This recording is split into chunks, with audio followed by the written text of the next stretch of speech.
Pendant les premières heures, l'aspect externe demeure inchangé. La peau peut être légèrement ternie du fait de l'absence de sécrétion. L'environnement tend à s'approprier le corps délaissé.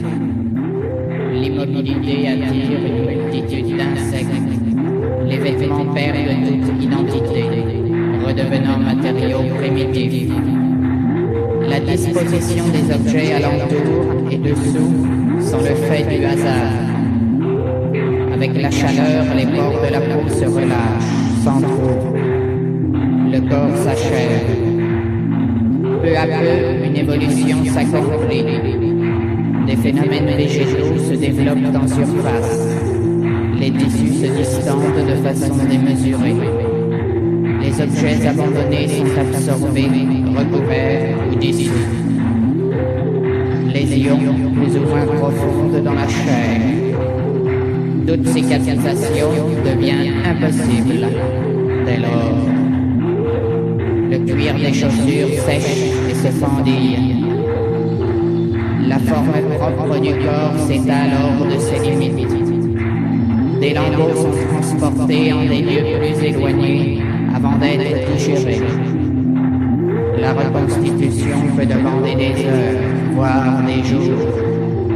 Seule une observation générale et précise le permet. Un membre détaché peut demeurer introuvable. Une photographie détaillée s'avère nécessaire dans certains cas. L'œil ne pouvant faire abstraction de tous les éléments distrayants.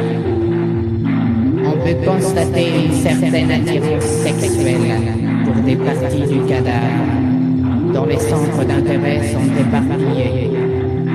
Chaque détail se révèle capital dans cette analyse. Outre la position ou la disposition, l'état externe peut devenir source d'excitation. La non-résistance des articulations surprend au premier abord. Chaque partie se détache aisément, trop facilement peut-être, de manière incontrôlable. Certains cadavres sont découverts dans les positions les plus impudiques, souvent dans les cas de mort lente, où la survie reste l'unique pôle d'intéressement. Les circonstances de la mort sont d'un grand intérêt pour l'analyse de l'aspect final, parfois aussi le degré d'évolution de l'individu. Il est utile de noter l'aspect irréversible du choix ou de l'orientation involontaire. Même inanimé, le corps s'adapte au milieu, sans intervention. Observation clinique.